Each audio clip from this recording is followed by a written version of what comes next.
Hello everybody, Tim Knight here, and I thought it would be a good time for kind of a fireside chat, but also to check in on that, what really is the last major earnings afternoon we've got for this quarter. There's going to be other earnings tumbling in the next couple of weeks, but let's face it, the big boys are done. It always ends with a bang, with Apple being that final bang. And the earnings season, by and large, has disappointed hardly anybody. There are exceptions here or there. I think I saw Roku was down like 25% after hours, and of course there have been Snap, things like that. But on the whole, it's been surprisingly positive. I think Visa the other day was saying we're not seeing any slowdown in consumer spending, etc. So very, very positive.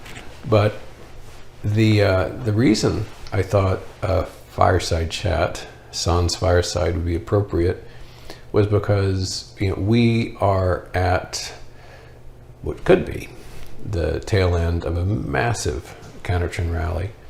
It began June 16, and in a way it actually began really in earnest. This like most brutal stabbing started just recently on July, I think it was 14. And as the proprietor of Slope, I've definitely noticed, understandably, a change in tone. So much so that, I don't feel particularly welcome sometimes in the comment section because everyone's, running roughshod over the bears that may be left. And puzzling out loud about, why don't you just buy stocks? And I've actually got a post I'm going to do later today about that and other questions. But the easy thing to do is, when the bears are running the world, to run around doing victory laps and peeing in the bulls' faces, and when the bulls are running the world like now, just the opposite. This has been a lousy couple of weeks for me, just as I've had glorious weeks earlier this year. And it is very easy in retrospect to say, well, you should dump all your shorts and go completely long on the exact day that everything pivots. Well, that's very cute, but hardly anybody does that. All I've been doing is staying light, absurdly light really at this point, like 50% cash, and getting out of stuff that concerns me, like mercifully my Amazon puts. I just got out of my Amazon puts earlier on Thursday because the way things are going, as much disappointment's going on, I just know this is going to go badly. But I wanted to address head on the idea that, all I do is scurry around saying short this, short that, and that actually is not true at all. I mean, one glance at our category cloud and see how huge the long category is, and you'll see that. But even just take today on my Tasty Trade show. There were three big earnings coming out: Amazon, Apple, and Intel. And if you watch the show, what I said about Amazon and Apple wasn't anything bearish. I did point out some points in the chart that I think are very enticing. I'm going to show you those in a bit. But I specifically said, and these are almost the exact words, the only bearish one of these is Intel. And I point out, here's this pretty little topping pattern it's got, and it seems very vulnerable, et cetera, et cetera. And when you know it, Amazon is exploding higher, Apple's exploding higher, Intel is falling to pieces last time I checked. So it isn't about short this, short that, bear, bear, bear, bear, bear. It really is, chart analysis and my honest opinion about those charts.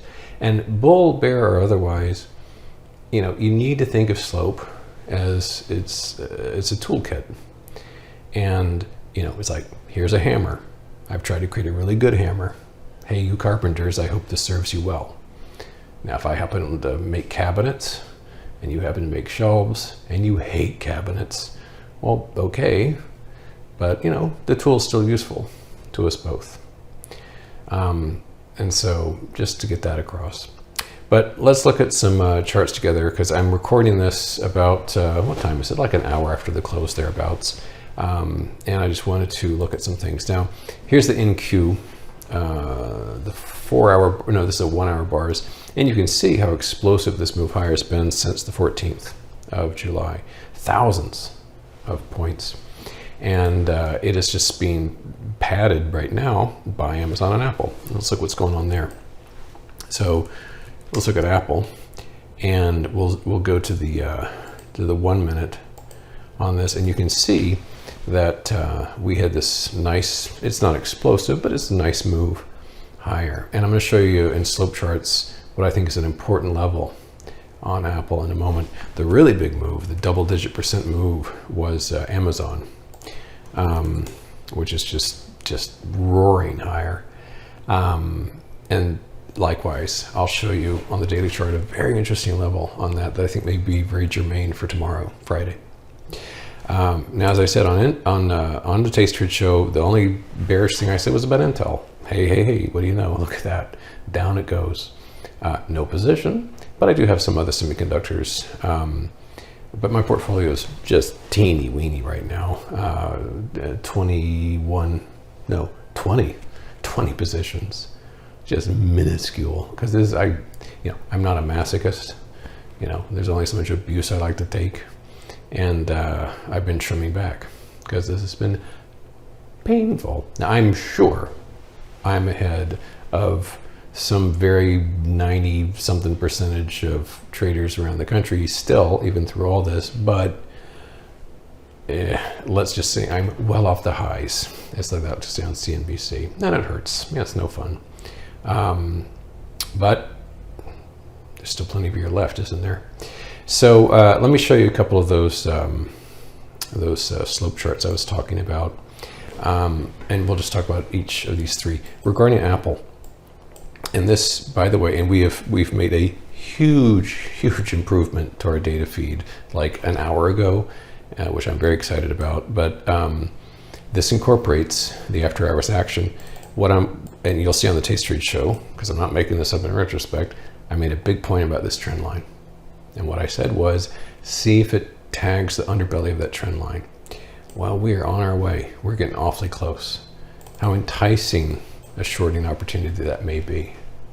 Very interesting.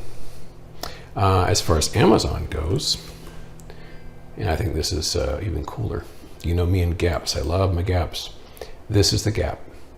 This is the gap that took place the last earnings announcement, which, unlike this one, was a disaster. It gapped down hard. Look what's going on. The gap's value is 140.79 or 140.19. Boy, we're getting close. Look at that. We're almost up to 139 now. So I just want to bang the table. Well, that could be a very interesting place for, if nothing else, for me to buy my puts back at. So yeah, there's that. And also keep in mind broadly that the kinds of Fibonacci retracements I've been talking about are getting deliciously close, like here on the spider, on the small caps, the IWM right there, and on the cubes. Actually, I don't have the fibs on the cubes, but there we have it.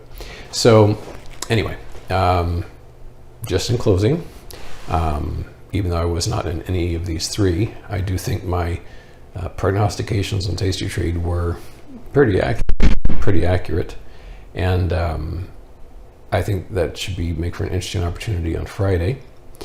And I would just like, especially in the comment section, can everybody just cool it? There's just a lot of ugliness going on, and I know why, because slope's kind of known as a bearish place and so forth. But I've got a long memory, and just try to be nice to one another, especially me, who've created this place for you. It's just a good idea. So that's probably all about it got to say, but there will be a post later. And for those of you who were positioned in these things, I hope you did all right. And it should make for an interesting final day of the week. So anyway, hope you're doing better than I am, but today is the first day of the rest of our trading life, right? So keep your chin up. I certainly am, and I'll see you later.